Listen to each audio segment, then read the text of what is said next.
Hi everyone, welcome back to my channel. If you're new here, welcome. My name is Brittany. I read books, I review books, and I recommend books.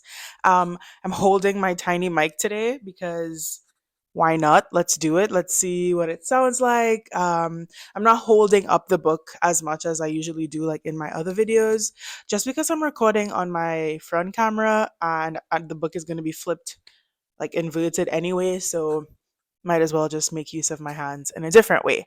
So I'm here with a new book review. The book that I'm going to be talking about today is called The Heaven and Earth Grocery Store. I'm sure you've seen it. Like if you are on Goodreads or Book Talk or Bookstagram or literally anywhere, you probably have seen The Heaven and Earth Grocery Store. Um James McBride. This is not his first book, so maybe you've seen or heard of his previous books. This is the first book I've read from James McBride. Um, and I have some thoughts for sure. But the Heaven and Earth grocery store has been getting a lot of attention. I feel like I went to a bookstore on 42nd Street or near to 42nd Street this past week, and the Heaven and Earth bookstore had its own display, its own window. There was like life-size copies, enlarged copies. It was like a whole production. I'm like, cool, like it's out here. They're trying to give it a lot of attention. So I'll give a brief summary of like what the book is about without spoilers. And then like very, very minimal spoilers. Like you wouldn't know like anything. I wouldn't ruin anything for you. And then I'll talk about my likes and dislikes, and you can decide for yourself if you want to read the story. So overall, if I were to just reflect back on the book, I think it's a good read. I think it's a good read. I'm not coming on here and I'm like, 5-star review, you must read like I have in the past for like how to say Babylon, Black Cake, that type of stuff. The Heaven and Earth grocery store is not in my top five. I'll just say that. It's a story that's set mainly in a town called Pottstown, Pennsylvania. I believe it's real. I actually didn't Google to see if Pottstown is real or not, but I believe it is. And it's this very small community of immigrants and also Black people that migrated upwards from the South. So it's not a like wealthy, affluent community at all. It's like just a mosh pit of people that came from other places and settled and just like made their own community. So there's, like I said, Black people, there's Jewish people, there's like Russians, Romanians they mentioned at some point. Um Basically like New York. But like not as fancy, of course, if you think New York is fancy, because some people don't. And so the story just talks about like how they have built this community and how they cohabitate, and there's just like from from the very beginning there's just a lot of drama. So we're introduced to this older Jewish lady. Forgive me if I'm pronouncing her name wrong, but I did Google it. It said Chona. So Miss Chona, Chona. So Miss Chana like was born and raised there in that community, and she loves the community. She never wants to leave. Her father had built like a synagogue there, and it's just like home to her. So she really loves being there, and most of the people that live around her, they value her. They respect her. She owns the Heaven and Earth grocery store. And what's interesting about that is that the Heaven and Earth grocery store, it's not like you wouldn't think it's like doing well at all, because Mistrana, because she has such a kind heart, like just gives everything away, or like on credits, like she'll be like, yeah, take it, pay me back whenever. But like I said, this is a poorish community, so nobody's paying back anything, you know what I mean?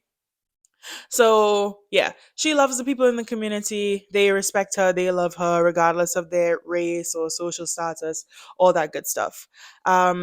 So also in the community, there's this boy called Dodo who is deaf because of like an incident that happened to him while he was younger. A stove blew up in his house, and that caused him to like lose his hearing.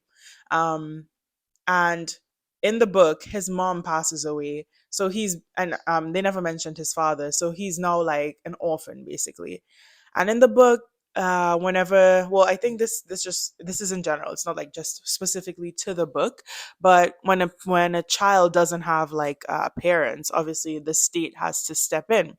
So the state gets wind of like, okay, Dodo is this deaf, like presumably like dumb boy. He doesn't have his mother, his father's nowhere around. Like we need to get him into the system.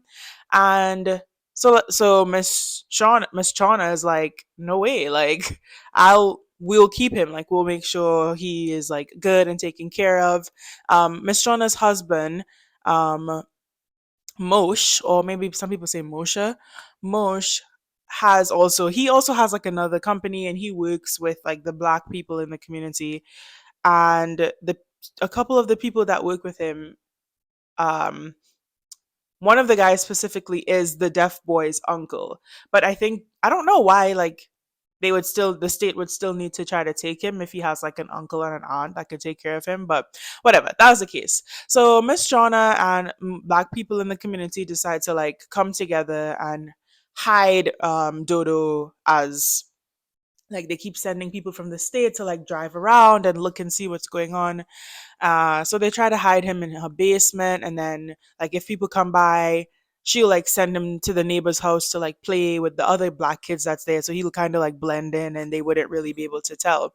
Um, but of course, like if the state wants something, the government is involved, and there's like corruption and politics and all this kind of stuff. Like they're gonna get their way. So the whole community essentially gets wrapped up into like this drama of protecting Dodo and trying to help out Miss Chana, and it's just drama after drama after drama after drama.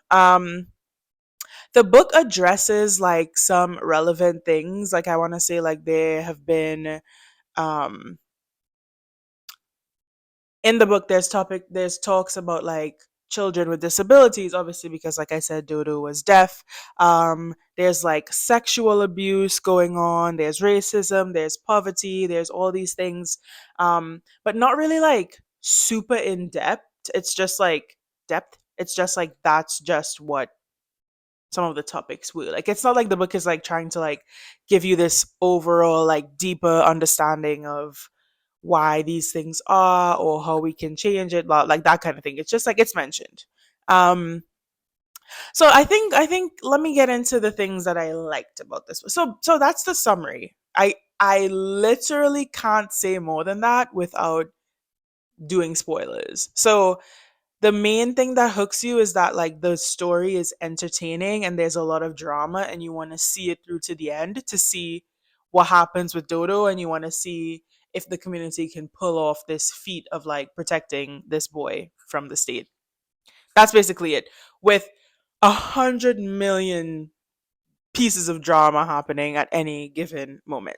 So let me jump into my likes. I have my notes over here. So my first like is that, like I said, the story is entertaining. Like you will want to know, well, okay, this person's making this plan, will it work out? Or this person's working with this one, or this person's going behind this person's back to do this. Will all these things work out? So it was an interesting read, I would say. I was interested. I wanted to see it through to the end. I liked a lot that the story was centered around like people coming together like as a community and wanting to like help out a child um that had a disability, and um the fact that they were all of like different races and different religions and from different countries and cultures, like that's like a nice like wholesome thing to read about, I think. And I did like, so I am a special education teacher, so I did like the fact that they were like kind of shedding light on how sometimes like children and people can be misdiagnosed, or just because they have one specific disability you tend to think like something else. Like for example, how Dodo was deaf, but because he couldn't hear and communicate in the best way possible, the state or whoever just presumed him to be like dumb, and that's like so far from the truth. And I have like come to learn that for myself as being like a special education teacher. So I think it's really important that that was like addressed in the book. And that's it for my likes. It's just a couple. Okay, here are my dislikes with this book, okay? Number one, I feel like so I think McBride, I read somewhere that he's like a professor, right? So he's well educated. He probably knows all like the best way to like bring across ideas and be grammatically correct and this that, and the third. I just felt like at some points we just needed to get the sentence out. Like there there was a specific page, and I'm wondering if anyone like who has read the book or after you've read this book you'll come back and comment. There's a specific page, like one sentence was half of the page. Like this is the page and halfway through down to the bottom is one sentence. That like why are we doing that? Why are we doing that? James, why are we doing that? Why are we doing that, James? Like, I'm reading and just like, okay, so I started off with this thought, and then now I'm just like, okay, and I have to go back and read, like, okay, he meant to start here. He just did this little piece in the middle, and now like, I don't want to do that. I don't want to do that. I'm reading this book for fun. I'm reading this book for fun, you know? So I just thought that there was a lot of just moments like that where it's like we could have just got the sentence out and moved on.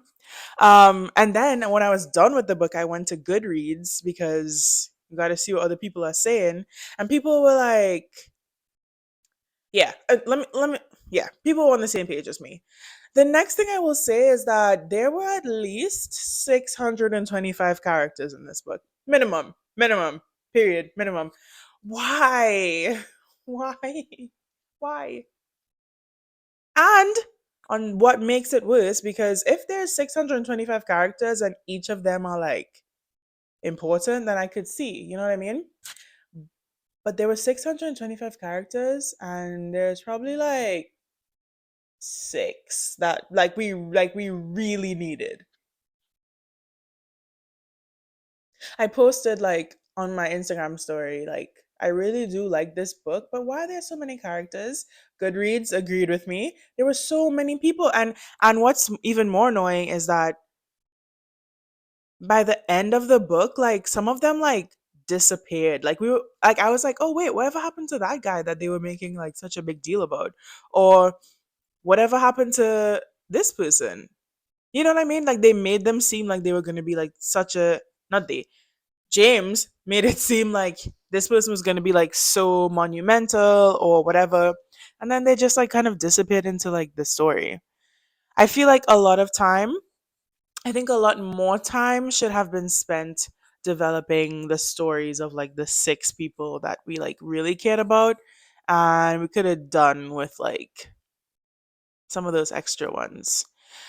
And then my other dislike is that some of the connections and the things that like James was trying to talk about, I think it's so funny that I keep saying James, but like he wrote it. Some of the connections that he was trying to make just were like so far fetched and like random. Like what are you talking about?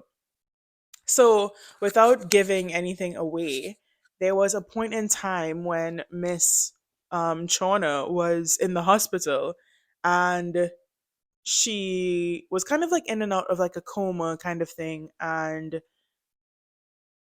he like painted this story of like, yeah, she was like in and out of this coma, and she was getting the smell of like hot dogs, and but and he just goes on to be like, yeah, but the hot dogs weren't really hot dogs. It was the stench of like society and how society would change and go on to be like this negative thing for children, and the invention of the cell phone and information at the fingertips.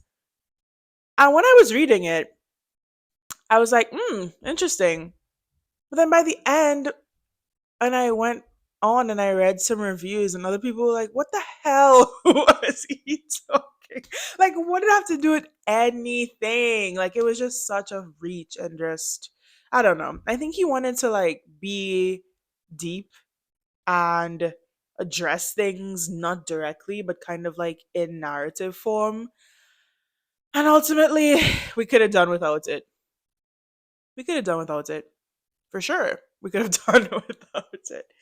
So yeah, I'm not this book is not a 5-star book for me, of course. I would say I would say like 4. I'd give it a 4. I would give it a 4 because like I said it was a good read. It was entertaining. I wanted to see what happened through the end and I wasn't like too upset. Um but I think people need to see for themselves because also you might read it and have a different perspective than me and you might say like, "Oh no, like this was to symbolize this and how everything tied together at the end was great." And I think the way that things tied together by the end was great. I just think we could have built out more detail on the characters that mattered and not spend so much time like talking about nonsense. So yeah, I haven't read anything else from James McBride. This book has not convinced me to read anything else from James McBride, but you never know. Um, and I want other people to read it so that I can hear their opinions. So if this book has been on your TBR, for the people who are new readers and don't know what that means to be read. Um, Read it. Let me know what you think. Please come back and share your thoughts if you've read it already.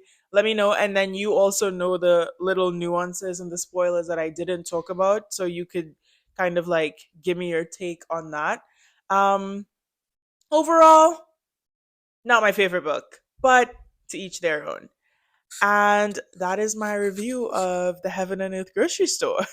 So thank you guys for being here. This was not like a little bit longer than most of my videos, but there's just a lot to talk about. Like I was explaining the book to my boyfriend and he goes, "How are you even gonna review this book?" And I'm like, "I don't know. I'll figure it out." But yes, thank you guys so much for being here for another book review. The next book that I'm reading is How no, I was about to say How to Say Babylon. The book that I'm currently reading is What Napoleon Couldn't Do. Going really well so far, so look out for that next month. Well, it's already next month. Look out for that at the end of March. Um, and yeah, that's about it.